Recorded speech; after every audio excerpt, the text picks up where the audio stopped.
This past Friday, the community had a movie day, and we have a film here that actually my sister had sent us about 2 years ago. She had spent some time in Rwanda, and it's called The Last Just Man, and it's a documentary that was done, I think, sometime late 90s, early 2000s.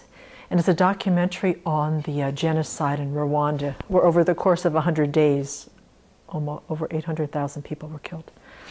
And the documentary is about the Brigadier Colonel Romeo Dallaire, who was in charge of the peacekeeping forces there, and how it just sort of unraveled before his eyes. And there's a lot of political intrigue, and there's a lot of things that you can point fingers at and be very, very upset about. It's one of the most tragic, disturbing documentaries. It really brings a lot of things up to the forefront. And so the community, we ended up spending some time talking about it and trying to integrate our feelings and our hearts of seeing this tragedy unfold, seeing the violence, seeing how it could have been prevented or not been prevented, and how could we use the Dharma to help our minds and to try to look at it in a different way. So first of all, one of the surefire ways to begin to look at it and have some compassion to the situation is if you truly do believe in beginningless lives.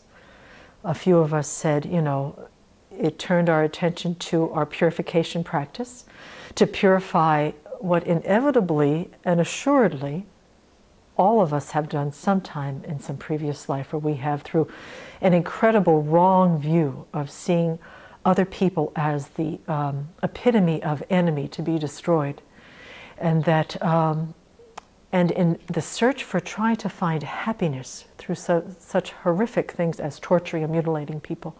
So to bring ourselves into some sort of humility, rather than having an arrogance and a finger pointing, saying, if I have ever done this in any of my lifetimes, where I have, through wrong view, killed, tortured, mutilated, captured human beings for my own happiness or for my own greed or power, may I purify it. And so a lot of us felt very compelled to think about that in a much bigger view. Then there was this whole idea that, how our minds label friend, enemy, and stranger. And in this particular situation with the people of Rwanda, with the Tutsis and the Hutus, that there had been just a lot of friend, enemy, stranger interweaving over generations in that country. And that by simply putting a label on your neighbor who was a Hutu instead of a Tutsi, that it was justified in killing them. And so looking at how we ourselves, in much minor situations, but still the same kind of mind that believes that a person from their own side is going to harm, that is an enemy, that is intrinsically evil, that must be destroyed or harmed in some way, and to go ahead and do whatever we do to make sure that that enemy is taken care of. Whether we talk about them unkindly behind their backs, or we find fault, or we cast them out of our lives, that this was a very extreme version of the same thing about how our minds put these labels on other living beings and then believe that they from their own side are friend, enemy, and stranger. The other piece was that the power struggles that were going on. Who wanted to be prime minister, who wanted to be president, who wanted to be king, who wanted to be in charge. And when the mind of power gets mixed in with the mind of attachment, wrong view, and greed, how beings are willing to do the most outrageous things.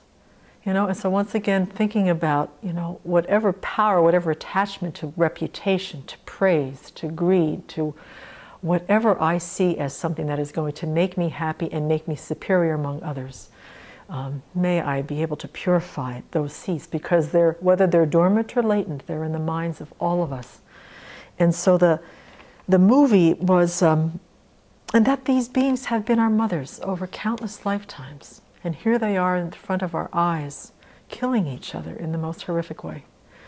So it's a really powerful, raw movie.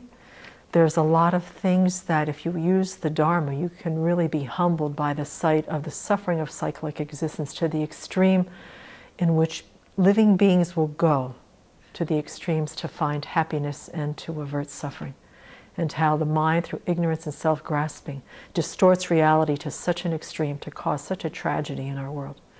And so if you really want to see something that you can see the disadvantages and the horror of psychedelic existence at its most extreme, I certainly would recommend this movie. It's called The Last Just Man, a documentary on Romeo Dallaire and the UN peacekeeping forces during the 1993-1994 genocide in Rwanda. But it's certainly very deep food for Dharma thought.